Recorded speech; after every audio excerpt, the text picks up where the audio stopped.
And welcome back to The Wrap. Before the break, we talked about Donald Trump promising he will not drop out of the race unless his poll numbers are really terrible, like some of his competition. Well, our own Steve Malzberg sat down with Dr. Carson, whose poll numbers are quite good, to get his take on that. Let's hear what he had to say. I think he actually is talking about some of the others who are in the race who are, polling at 0% and 1%. Sending a message? 2%. He's trying to say, guys, come on now. I think that's what he's saying. Interesting. But I think that's a very noble thing for him to do. Donald Trump has said that if he wins, he would offer you a job in his cabinet or his administration. He didn't say vice president on the ticket. How do you feel about Donald Trump? And if you were the nominee, would you consider Donald Trump as a VP? And if not, would you consider offering him a position of some sort in your administration? Well, I think Donald Trump is a very talented individual. He certainly knows how to take advantage of situations. There's no question about that. And I believe he could bring some wisdom somewhere along the line. I think there would be room for him somewhere. In your administration? Absolutely. But not on your ticket? I think there'd be room somewhere. Okay. Maybe could you see yourself being the boss to Donald Trump? Maybe as an advisor. Wow, Donald Trump and President Carson's cabinet. I'm sure we'd accept that in a heartbeat, being number 2 to somebody. Well, if you want to see more of that incredible interview, be sure to tune into the Steve Malzberg Show tonight at 7 p.m., right after the wrap. All right, time to read some of your viewer comments. First up, we asked you if you think Vice President Joe Biden used his son for political gain. David says, quote, I felt really bad for Joe Biden when his son died of cancer, but I'm not surprised in the least bit to hear he used his son for political gain. Wow, people are willing to go there. Well, I hope that that's not representative of a large number of people. I understand why this commenter said that. I'm not, going to chew them out for it, but I think it's complicated. I think it could be a piece of that, but also a large part of emotion. People are not simple. It's not either or. I think this shows you why politicians are mistrusted so much, that there's such a thirst for power that people would actually think that he would exploit his son in order to leak out information and gain sympathy for himself.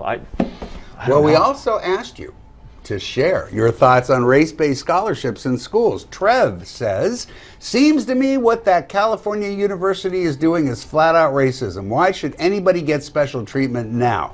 I think it's time to say goodbye to affirmative action, Joe. Janice says, African Americans still get a raw deal in this country. Racism is rampant. Just look at the Charleston shooting. There is no reason to end affirmative action or special programs for minorities. That's a fascinating perspective. You take a shooting at a church by a guy who was completely out of his mind and say, well, that's why we should give affirmative action to people in colleges everywhere. Makes sense to me. No, that obviously no connection there, but it's interesting to see our viewers with very different point of view. That's one way to put it. Sure. You guys, you're not weighing in. Well, have we intimidated you? What's the deal here? Again, I would just go back to, we're talking about historical injustices that were changed with legislation in the 60s, and now we're going back to let's discriminate to make up for past discrimination. It seems un-American. Always been the issue, right? Yeah. Is it me? Finally tonight, we ask you to share your thoughts on gun control. Robert says, perhaps the President and Mrs. Clinton should remember we have a Constitution. You're not getting my guns. Well, you know what? I mean, yeah, we know. And, honestly, nobody's coming for your guns. You can probably tell I'm fed up with the conversation.